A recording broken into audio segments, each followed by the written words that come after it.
Yeah, hi everybody. It's great to be here. So as I said, I'm the Administrative Services Manager, and I've been with King County Elections for the past 3.5 years. I've been with King County since 2014, and I love working here. It's a great organization. So excited to see you all. We're going to tell you a little bit about working with King County. So in 2009, we moved to be an all vote by mail state. Voting by mail provides, both security and accessibility in our elections. And voters will receive the ballots approximately 2.5 weeks before Election Day and can fill them out at home and return them by mail for free or in one of our 74 drop boxes around the county. So we're currently at 1.4 million registered voters, and that's increasing every day as our region continues to grow. We conduct elections for every race, from hospital board to city council to state legislature to president. And we also have a robust language access program. We provide materials in 6 non-English languages: Spanish, Korean, Vietnamese, and Chinese. And we added Somali and Russian just this year in 2023. So typically we run 4 elections per year: February, April, August primary, and November general. This year, for example, we did have a small February election, and then we will also have an election in April. But our big push is we're gearing up for the presidential election next year in 2024. We know we're going to be hiring over 500 temporary elections workers to help us. We'll definitely be hiring several hundred employees this year as well, but wanted to get the word out that it's never too soon to start planning for our presidential. We have some of the highest voter turnout in the country. We're hoping for 90% turnout next year during that presidential. And our vision is really to be a leader in providing inclusive elections so that every voice can be heard.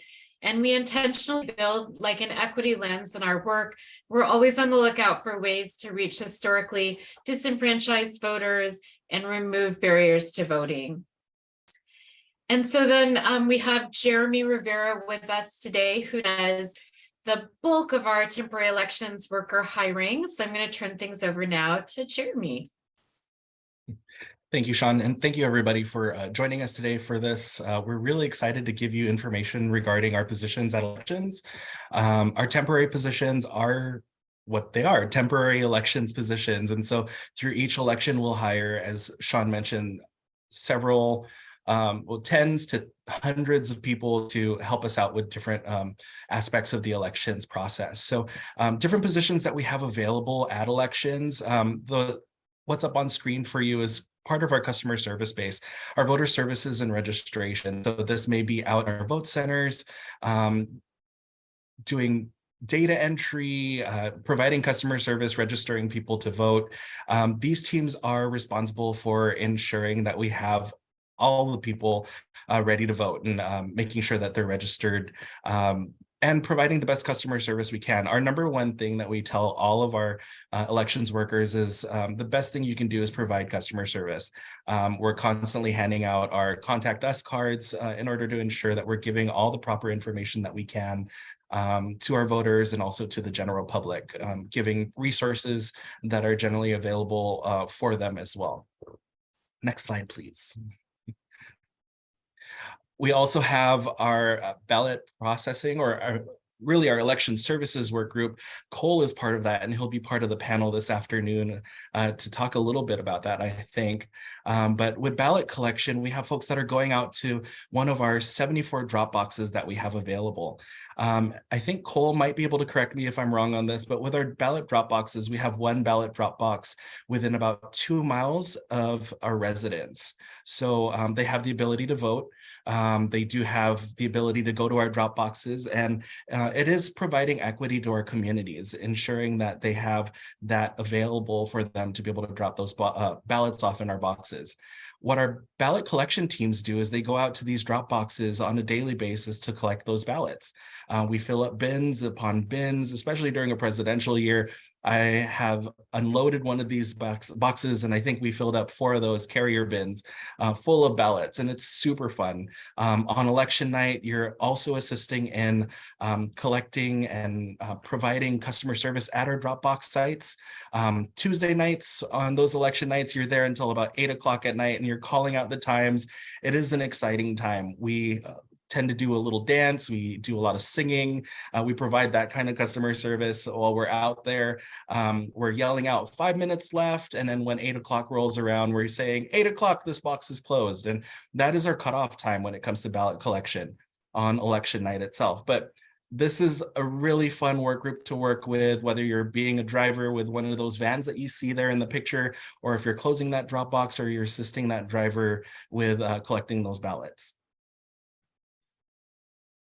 And what I like to call the nitty-gritty of it all, our elections processing bit, is the actual ballot processing in itself.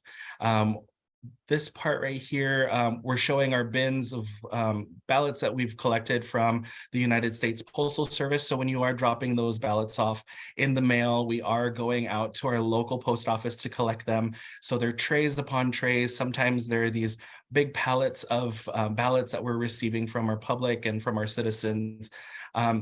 Different positions that you'll find in ballot processing. So we do have these 2 large sort machines that do scan the front of the envelope, so that way our signature verification can occur. Those sort machines are pretty loud. It is pretty physical in nature with the work that you're performing, but you are working on some really large machines, seeing everything work through. In signature verification, what you're doing is you're taking a look at the signatures that are on the front of those envelopes and then comparing them to what we have in our voter registration. One thing about signature verification is somebody from the Washington State Patrol comes in and actually trains our leads and supervisors on how to recognize signatures. So if you've never recognized a signature before, our leads and supervisors are there to help you understand what that looks like. Now, we do have to manually open these envelopes in order to take out the ballot. So that's where our opening team comes into play. They are taking those ballots in batches of about 200 envelopes and emptying out those envelopes, and then straightening out those ballots for us, so that way we can move over to scan and ballot review. The scanners are really fun. I believe our scanners can scan up to 100,000 ballots in 1 hour. And those scanners are actually tabulating the votes.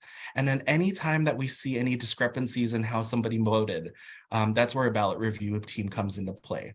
And they're taking a look at those ballots, taking a look at how somebody might have voted, and then taking our Washington State voter intent guidelines to be able to understand, how can we determine what this vote really looks like? And if we can't determine it, then we're bringing it over to our canvassing board to make a better determination on how that's counted. All of this is done with transparency, and that's something that we value in King County elections.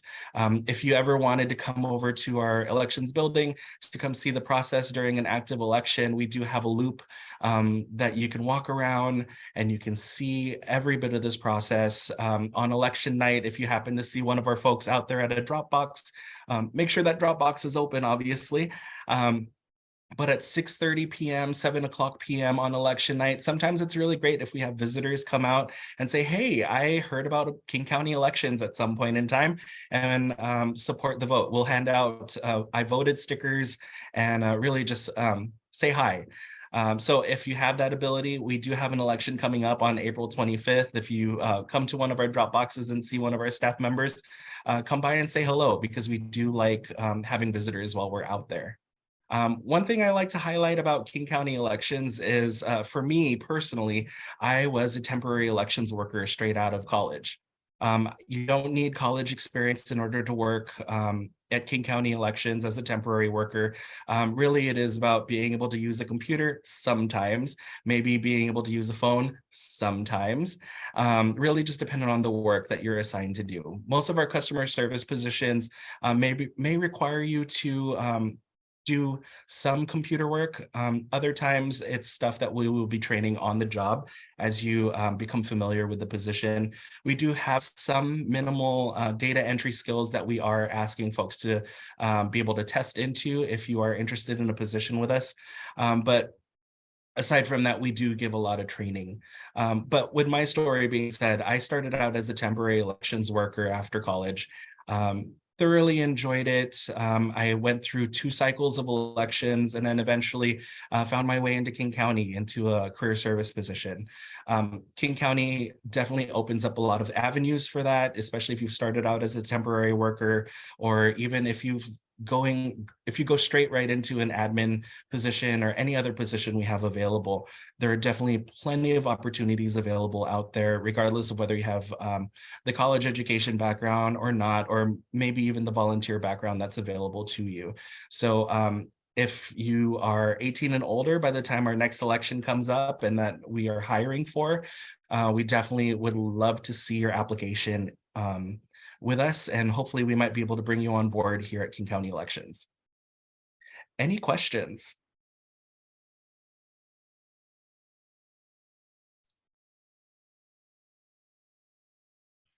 Any questions about working for elections? Jeremy, how long does a temporary job last? Like how long before an election do you hire and how long afterwards? Yeah, so typically we'll, if we are looking for temporary election workers, we are usually looking at about a month and a half to 2 months prior to the election day itself. A typical work assignment can last anywhere from 1 day, which is on election day, all the way out to about a month and a half. It's really dependent on the work group that is needed for elections workers. That kind of determines what that looks like. But around that range, 1 day to about a month is really a month and a half is really what we're looking for regarding our temporary work. Now, if you are part of our temporary elections pool, what ends up happening is you are part of that pool for an entire year. And if you continue working with us as a temporary election worker, we'll continue to ask you what your availability looks like, and we'll continue to keep reaching out to you to see if you might be able to help out with the next election and so on and so forth. If you aren't able to help out with one election over another, that's fine. We'll continue to reach out to you up to a year after your last election that you work. So if you only like working in the summertime and you're able to help out with the August election, we'll take you for that August election every single year. That's really what our students do a lot of, is that we have a lot of college students that only work in the August election because they're on summer vacation. I think I saw a message in the chat about compensation. Compensation rates really just vary depending on the position that you are in. For our folks that are in our customer service specialist classification, that compensation rate starts out at around $21. And then if you're a truck driver, it does go up to about $29 per hour. So it's really just dependent on what position you apply for and what position you are placed into. Were those temporary elections positions that you shared with us in the presentation, are those customer service positions? Those are a mix of customer service positions, admin specialist 1, Okay. admin specialist 2, and truck driver. Okay, thank you. Yeah, I think we're mostly hiring AS1s and AS2s at this time. Jeremy, what's the compensation for AS1s and 2s? I have that written down. So for AS1s, our current compensation rate is $22.32 per hour. And then for our admin specialist 2 or AS2 positions, those are currently compensated at $24.59 per hour. Thank you very much, Jeremy. We really appreciate it. Thank you, Shawn, as well. Thank you for the presentation on elections. Jeremy, would you be willing to share your email